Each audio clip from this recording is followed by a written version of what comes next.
I just want to acknowledge something about this course just right off the bat. I've decided to actually change the name of the course, Reading Nature's Forgotten Language.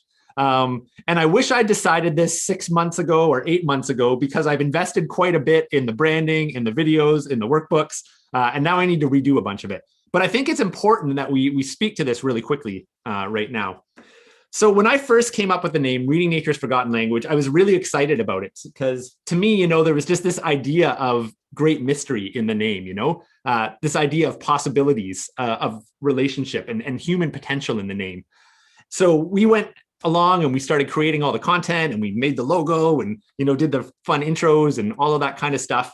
And then it started sitting a little bit funny with me. And I started thinking, I'm calling this Nature's Forgotten Language, but this language isn't actually forgotten at all. There's people all over the world that still do hold this language. So that's one thing I started thinking about. And I started thinking, man, is this kind of funny that I'm trying to sell this course and calling it a forgotten language, as if I have some sort of key to this ancient knowledge and that you have to come through me to get it.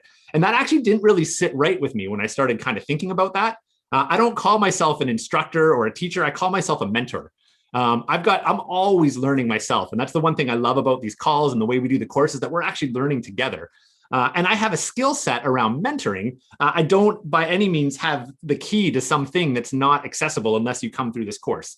So that part started feeling a little bit weird to me. And I was wondering if it was even a little bit disrespectful to the many peoples and cultures that this is actually a part of their way of life in calling it a forgotten language.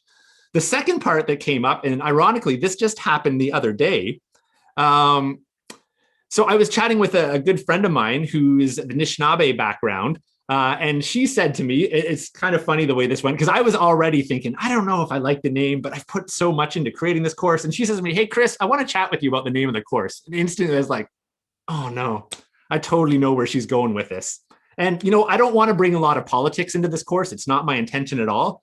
But she straight up said to me, she's like, are you, and she brought it in the most respectful way. I really appreciated her approach, but she came to me and she said, hey, Chris, are you okay if I share my thoughts on the name of the course? And I'm like, I would absolutely. And I feel like I already know what you're going to say, but please do so. And what she had shared. So here, she said, for my people, we didn't forget this language. It was actually taken from us. It was stolen from us.